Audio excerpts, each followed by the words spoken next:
Mayday, Mayday. Delta 4819, we've lost control.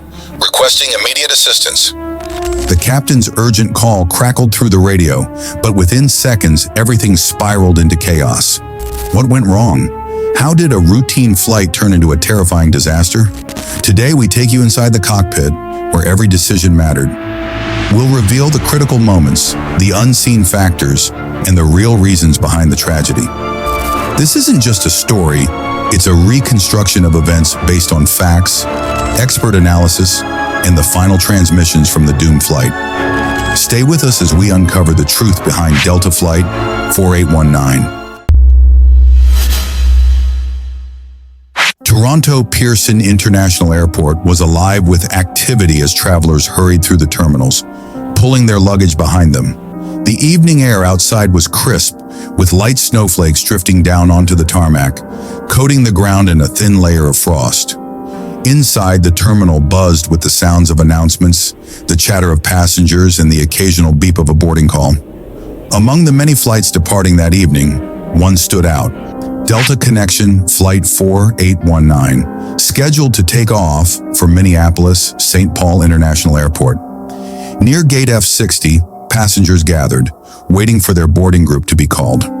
Some scrolled through their phones, checking emails or texting family members, while others sipped on steaming cups of coffee, their breath fogging in the cool indoor air. A few children clung to their parents, their eyes filled with excitement for the journey ahead. Business travelers, dressed in suits, typed away on laptops, oblivious to the hum of conversations around them. It was an ordinary evening, with no indication of the events that were about to unfold. Beyond the glass windows, the Bombardier CRJ900 sat on the tarmac, its engine silent for now.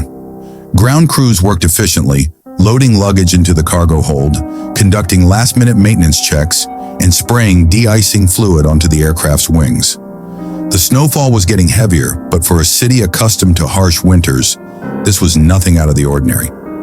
Inside the cockpit, Captain James Henneman and First Officer Kendall Swanson were deep in preparation. Captain Henneman, a seasoned pilot with over a decade of experience, was calm and methodical. He had flown countless flights through difficult weather conditions and was respected for his leadership in the cockpit.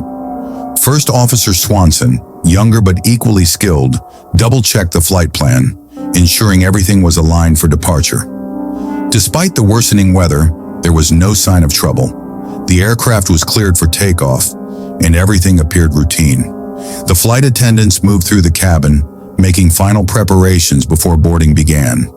The overhead bins were checked for space, safety demonstrations were reviewed, and supplies were counted. The cabin, with its neatly arranged rows of seats and soft yellow lighting, felt welcoming. In a matter of minutes, it would be filled with passengers, each with their own destination, their own story, unaware of the danger that lay ahead. As boarding commenced, passengers filed onto the plane, greeted by the warm smiles of the flight attendants. The aisle quickly filled with travelers searching for their seats, stuffing their carry-on bags into the overhead compartments. Laughter and light conversation filled the air, the mood easygoing. For most, it was just another flight, an hour and a half in the sky before touching down in Minneapolis. Some settled into their seats and pulled out books, while others adjusted their neck pillows in preparation for a short nap. Through the cockpit window, Captain Henneman watched as the ground crew gave their final signals. The jet bridge was pulled away and the aircraft door was secured. A sense of routine comforted everyone. The pilots, the crew, the passengers. The engines hummed to life, a steady, familiar sound. The aircraft began taxiing toward the runway, blending into the rhythm of the airport's nightly operations. Inside the cabin, a few passengers glanced out their windows, watching as the snowflakes danced in the glow of the runway lights. The safety demonstration began, though only a few paid close attention. Most were lost in their thoughts, thinking about the plans that awaited them upon arrival. There was no sign of concern, no reason to believe that this flight would be any different from the thousands that had taken off before it. But beneath the calm, beneath the ordinary motions of takeoff, something was about to go wrong. The engines roared as Delta Connection Flight 4819 rolled down the runway, its wheels slicing through the thin layer of snow that had begun accumulating.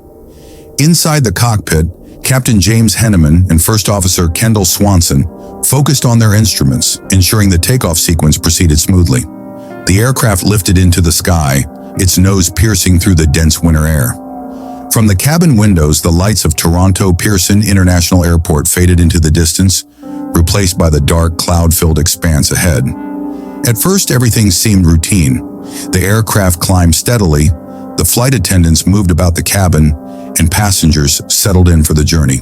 Some adjusted their seatbelts, while others pulled out their phones to capture the snowy view from above. The hum of the engines provided a steady backdrop to the soft murmur of conversation. But then, something shifted. In the cockpit, First Officer Swanson noticed a slight irregularity on the flight display, a minor fluctuation in airspeed. It wasn't enough to cause alarm, but enough to catch his attention. He frowned and double-checked the readings. Captain Henneman, sensing his co-pilot's hesitation, glanced over. "Something wrong?" he asked. Swanson hesitated. "It's just a slight inconsistency in our airspeed. Might be the sensors adjusting." He tapped the screen lightly, but the numbers continued to flicker, ever so slightly out of sync. "Let's keep an eye on it," Henneman replied, his voice calm but firm. He had encountered similar anomalies before, usually nothing more than momentary glitches. But experience had taught him that even small irregularities could evolve into something far more concerning. Back in the cabin, the seatbelt sign remained illuminated as the aircraft climbed to its cruising altitude. Flight attendants moved through the aisles, reassuring passengers and preparing for the beverage service. Most travelers were oblivious to the slight concern brewing in the cockpit. Some were already dozing off, while others engaged in quiet conversations. Then came the first real sign that something was amiss. A sudden jolt rattled the plane, sending a brief ripple of unease through the cabin. Overhead compartments trembled slightly, and a few passengers instinctively tightened their grips on their armrests. It was brief, only a few seconds, but noticeable. In the cockpit, the pilots immediately checked their instruments. The turbulence had been unexpected. "Weather radar isn't showing anything severe," Swanson noted, his eyes scanning the display. Henneman adjusted the controls slightly. "Let's keep monitoring. Could be wind shear."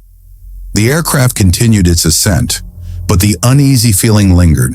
In the cabin, the passengers exchanged glances, some laughing it off, while others looked out the window, trying to gauge the situation.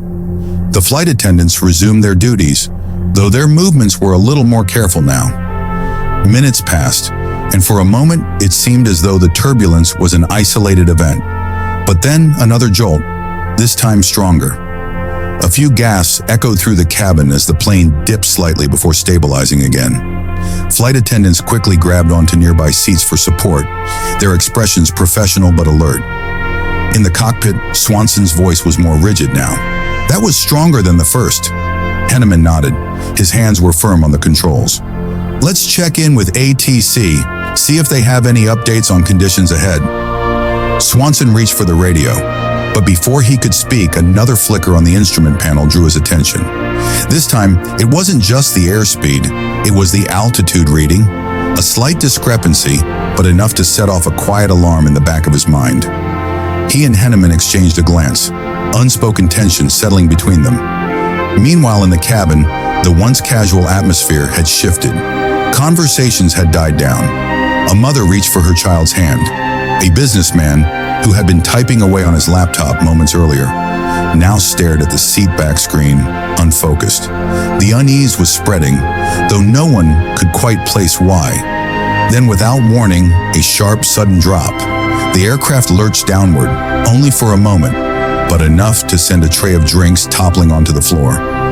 A scream cut through the air, followed by hurried reassurances from the crew. The pilots worked quickly to regain control, their hands steady but their expressions tense. Something was wrong, and it was only getting worse.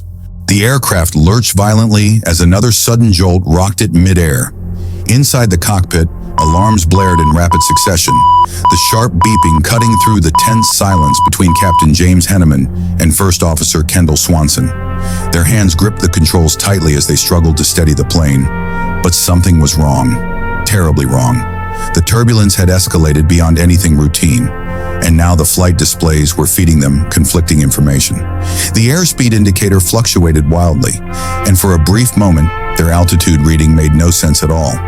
Henneman's voice was firm but edged with urgency. "We need to regain control, now." His eyes flicked between the instruments and the storm outside. The windshield was now streaked with ice, and visibility was deteriorating rapidly. Swanson's hands were already moving, flipping switches, recalibrating, but nothing seemed to stabilize the aircraft. "It's not responding properly," he muttered, his jaw clenched. Back in the cabin, panic was taking hold. The violent shaking of the plane had turned into full-fledged chaos. Overhead, bins burst open, spilling bags into the aisles. Passengers clung to their seats, some crying out in fear, others frozen in shock. A baby wailed in the distance. Oxygen masks dangled from the ceiling, swaying eerily as the aircraft fought against unseen forces. One of the flight attendants, bracing herself against a seat, grabbed the intercom. Her voice was steady, but the tension in it was unmistakable. "Ladies and gentlemen, please remain seated and keep your seatbelts fastened." Her words were cut off as another violent drop sent her stumbling. In the cockpit, the pilot's worst fears were realized as the aircraft's controls became sluggish. "We're losing lift," Swanson said, his voice tight with alarm. "The angle of attack is too steep. We need to bring the nose down before we stall." Henneman fought against the stick, but the plane wasn't responding the way it should. It was as if they were caught in an invisible grip, a force beyond their control, pushing them toward disaster. Then a new warning flashed red on the instrument panel. "Wind shear," Henneman murmured, realization hitting him like a punch to the gut. They were caught in a dangerous downdraft, a microburst, a force of nature strong enough to bring down even the most well-maintained aircraft. Swanson's fingers flew across the controls. "Throttle full forward. We have to power through this." Henneman didn't hesitate. The engines roared as he pushed them to maximum thrust, but the aircraft was still descending. Too fast, too unstable. The altimeter spun downward, numbers dropping at an alarming rate.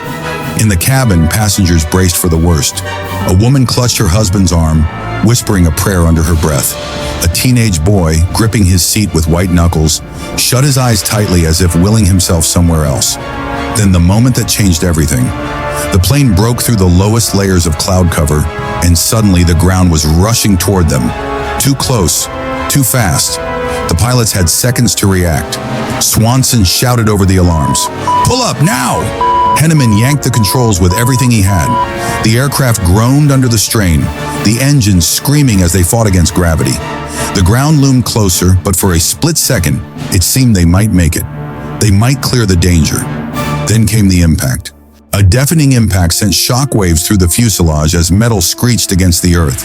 The aircraft skidded violently across the runway, sparks erupting from beneath as the landing gear collapsed under the sheer force of the crash. Inside, passengers were hurled forward despite their seatbelts, their screams swallowed by the roaring chaos around them. Overhead compartments burst open, sending luggage hurtling through the cabin. The acrid smell of burning rubber and fuel filled the air, mixing with the sound of shattering glass and groaning metal. In the cockpit, Captain Henneman and First Officer Swanson were slammed forward as the aircraft lurched to a brutal halt. Pain shot through Henneman's ribs as his harness tightened against his chest. Swanson's breath came in ragged gasps, his fingers trembling as they instinctively reached for the controls that no longer responded. For a moment, there was nothing but silence. Then the cries of the passengers filled the void. A voice broke through the chaos, shaky but determined. "Is everyone okay?" A flight attendant, struggling to regain her footing, began assessing the situation. Passengers groaned in pain, some clutching injuries, others frozen in shock. A young woman unbuckled her seatbelt with shaking hands, reaching for the stranger next to her who wasn't moving. The cabin was dimly lit, flickering emergency lights casting eerie shadows on the walls. Smoke drifted through the aisles, seeping from the damaged fuselage. Panic began to take hold. Someone shouted, "We need to get out!" In the cockpit, Swanson turned to Henneman, his voice hoarse. "Can you move?" Henneman gave a stiff nod, wincing as he released his harness. He reached for the radio, pressing the emergency call button. "Mayday, mayday. Delta 4819, we have crash landed at Toronto Pearson. We need immediate assistance. Passengers on board. Possible injuries. The response was immediate. Roger, Delta 4819.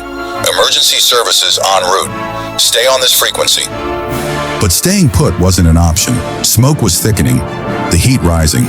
If there was fire, they had minutes, maybe seconds, before the situation turned deadly. The first officer unlatched the cockpit door, revealing the wreckage beyond. The sight was staggering. Seats dislodged, debris strewn across the floor, people struggling to get their bearings. The flight crew sprang into action, voices sharp with urgency. Stay low. Follow the lights to the exits. The emergency exits were forced open, inflatable slides deploying with a rush of air. The cold night greeted those who reached the outside, sirens wailing in the distance. Fire trucks and ambulances barreled toward the wreckage, flashing red and blue lights piercing through the darkness. Henneman and Swanson were among the last to leave, ensuring no one was left behind. As they stepped onto the runway, the weight of what had happened settled over them. The plane lay battered and broken, smoke curling into the sky. But despite the destruction, the greatest miracle remained. Many had survived. The minutes dragged on as passengers were accounted for, injuries assessed, and the burning wreckage was secured. Every now and then, someone asked the same question. What happened? But no one had answers. Not yet. The full weight of the incident was only beginning to sink in. For now, all they could do was wait. Wait for answers, for clarity, for the reality of what had just happened to truly set in.